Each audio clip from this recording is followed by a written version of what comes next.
your friendly host, Emily Nava, and I'm joined here today with our COO, Dr. Andrew Hutson. Hi, Hudson. Hey, hey.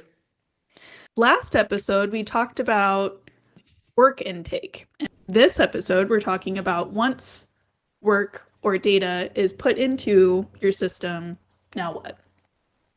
Okay, so I'm just going to start off here with a question for you, Hudson. All right, set me up. So why is document identification and triage still one of the slowest parts of government work? Oh, man, this is a good question. And I'm going to refer back to stuff that we said in the last episode. So just those listening, hey, hop back there, take a listen if you're interested in this kind of stuff. So if we assume that the best way to set up intake and hope to use AI tools is through structure, that does place a burden on the individual to identify and route those documents through processes. It's a big cognitive load with something that can change a lot. Oh yeah, it takes a lot of time. And also the target changes every unpredictable amount of time to adjust to changing environments, changing regulations, changing climates, all the words about that could change. Just makes it inconsistent. So, in my view, at least over the last 2 decades, if not longer, private industry catching up into public have invested a huge amount of time categorizing, identifying, and adding metadata to specific documents for the purpose of retrieval. That's why I did it. How can I find it again?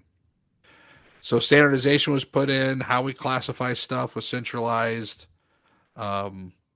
just to try to give some hope that we could find it again. And then later, not only retrieval, but relation. These documents are related to these other documents by some commonality. So to ground this in a real situation, SharePoint, which a lot of agencies use, that search bar in SharePoint, how can we make that work the best it can? And that's by adding different metadatas to the documents. Is that what you're getting at? That's what I'm getting at, and I'll go farther. Not using the search bar. They had metadata tags in SharePoint, advanced searches to target these fields. They call them site columns. Just to try to get stuff back, and it's cumbersome and it's hard, and not everybody knows how to do it. And further, if you have new folks coming in, or you have seasoned folks going out, then that knowledge, skill, and ability turns into kind of a corporate amnesia. How is this supposed to be classified? Why do we do it that way? What's the benefit of this? Right. That's the tone everybody uses.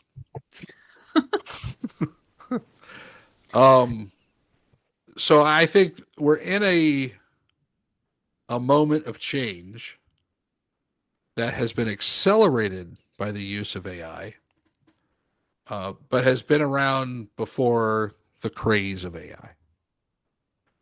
And that's something called vector embeddings. Oh my God. If you're Googling it right now, I don't blame you. Which I have done several times. So now I'm interested. Nava, you've looked it up. What's your understanding of vector embedding so far? Well, okay, first I should preface that my original context for vector, the word vector, is through the lens of graphic design.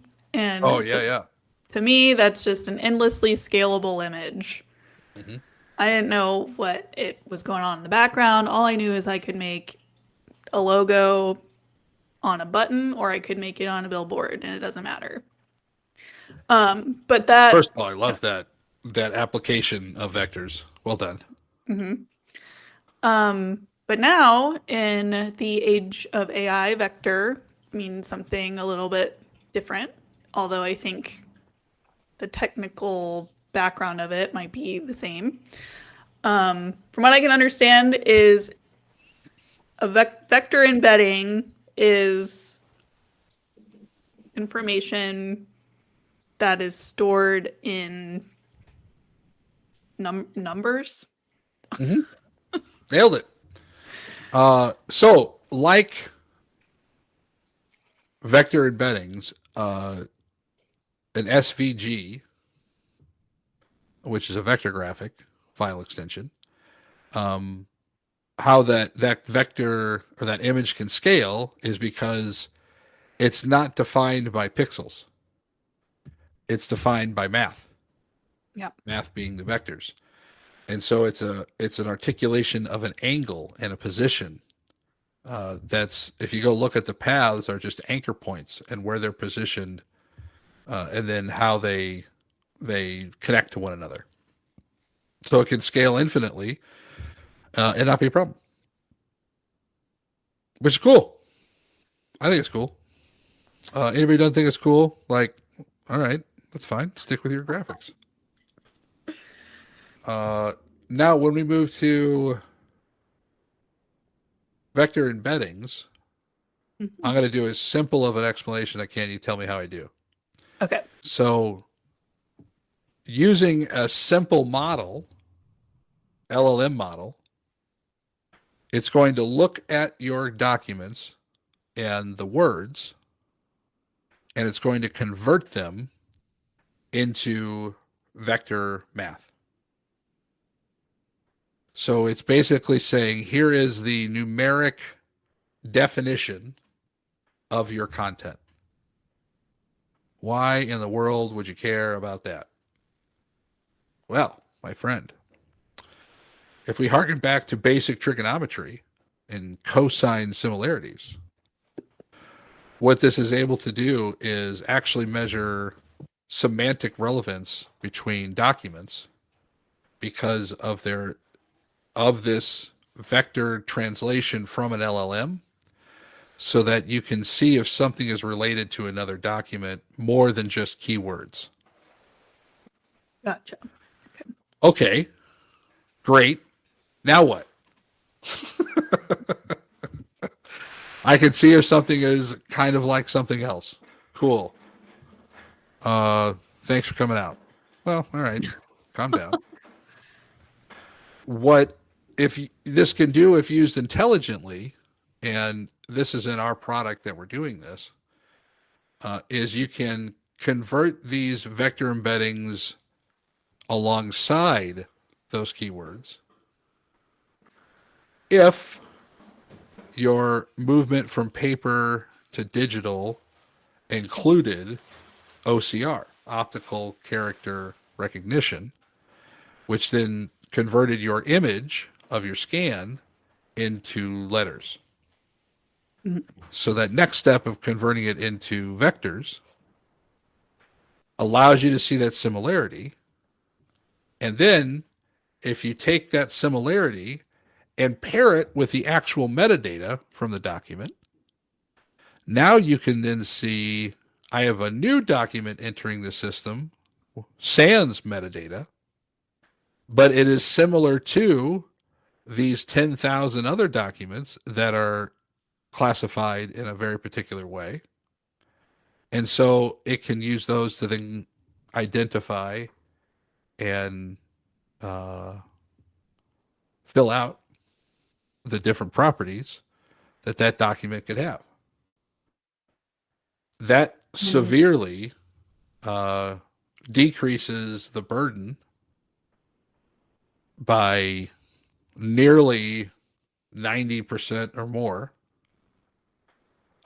when identifying a document, saying, hey, we've seen this before. And if you invested decades in identifying those documents and they've been relatively similar, then holy cow, through the roof, you can really just get the system to do the work for you. And to me, that's true automation. And that's true automation to me. Yeah, it's not a workflow per se, but it's it's unburdening the worker from doing the thing that's slowing them down. Because honestly, there isn't much value when you look at a time spent to value made. It's not very big. When you're like, it's kind of upside down when you're classifying something. So what will happen more often than not, and I've seen this with countless teams, they look for workarounds to not have to fill it out. Yep. Or they make everything optional, which makes it moot. And our system and how we deployed it and coached our customers is that if you fill out this metadata, it now opens the door for workflows that can be articulated and triggered based on metadata, automated retention schedules that can now be based on that metadata. And the next benefit coming is we can auto index it and auto identify it based off of the work that you've already put in.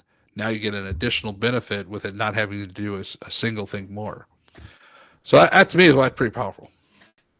Yeah. And again, we keep saying this over and over, but the more standardized you are at the beginning of the process, the smoother the rest of the process is going to be. If you have a train wreck at the beginning, you can't put the toothpaste back in the tube, as they say. They do, which say isn't that. True. I totally tried it. You can do it. That was like a life lesson thing we did in third grade. The teacher passed out a toothpaste to everybody, to all the students, and had to squeeze it all out on our desk, which was fun for a third grader. Yeah. And then she said, "Now put it back in." Oh, no problem. I'm gonna need a compressor. I think we got a toothpick.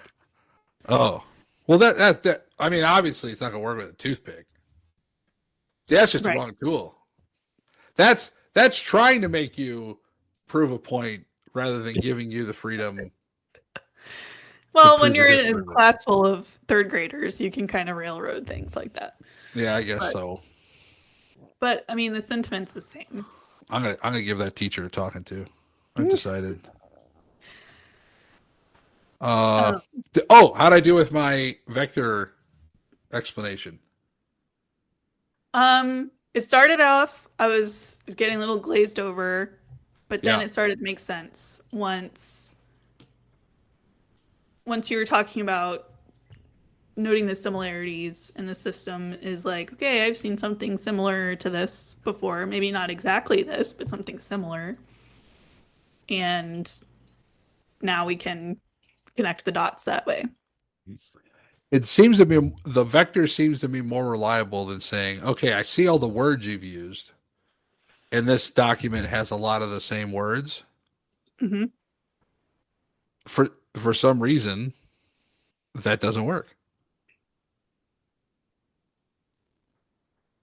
Just because you have the same words doesn't make it the same document, because it has to do with where those words are in context and how they relate to what is surrounding those words.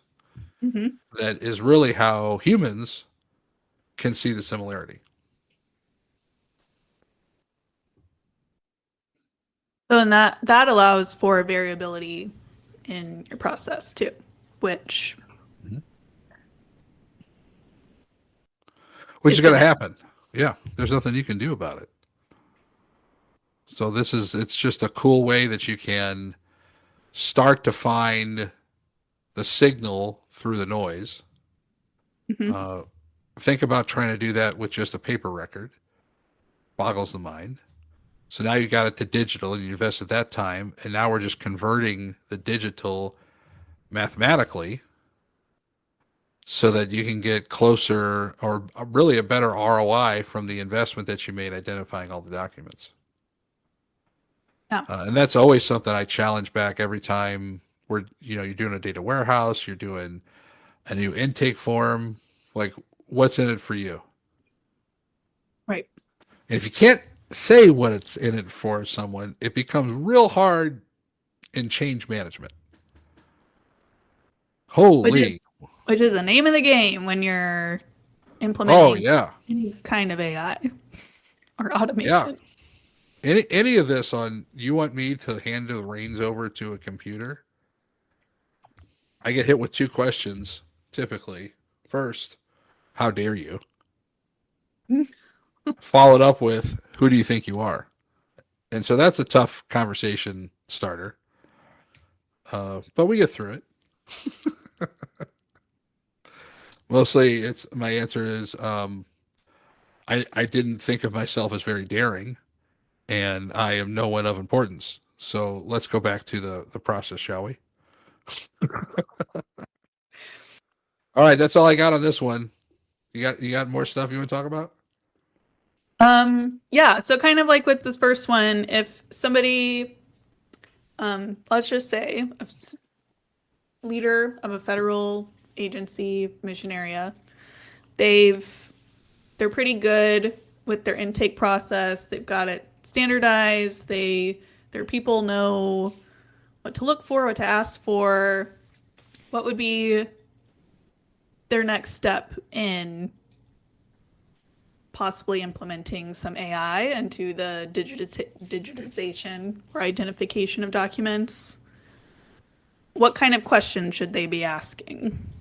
Well, like the first question, what is all this work that we had setting up the intake doing? What's it doing for us? Mm-hmm. Is it just organizing for organizing's sake, or is it some end in mind? Mm-hmm. Or are they experiencing pushback on filling out all these fields, classifying everything? Um, those two scenarios are pretty direct on give me a call, or I guess you can do your own research um, on how you can create those embeddings and leverage them in your work process. For us, it's just built in. So if you want an easy button on having it done, we can migrate you over and flip the switch on embeddings, and now you got the power to do other things. Which, on every conversation we're having recently, the retirements that folks are going through and changing the jobs and reduction in funding, this is like perfectly positioned to help folks out. And at the end of the day, that's why we're doing this. Yep. I hate to see folks miserable in their job just as they got to upload a document. Like, let's get you back to what you love doing. Ease the burden. Yeah.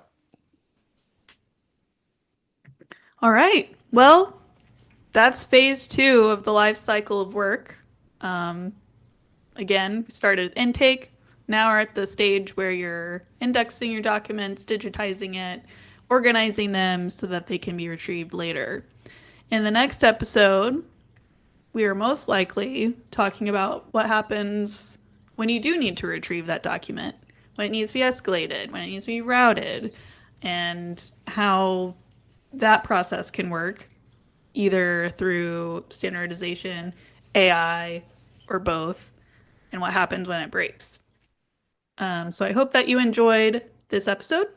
If you did, if you found it insightful, if you found it funny, if you found it helpful at all, share it with your network. Let people know. And we're looking forward to seeing you in episode 3.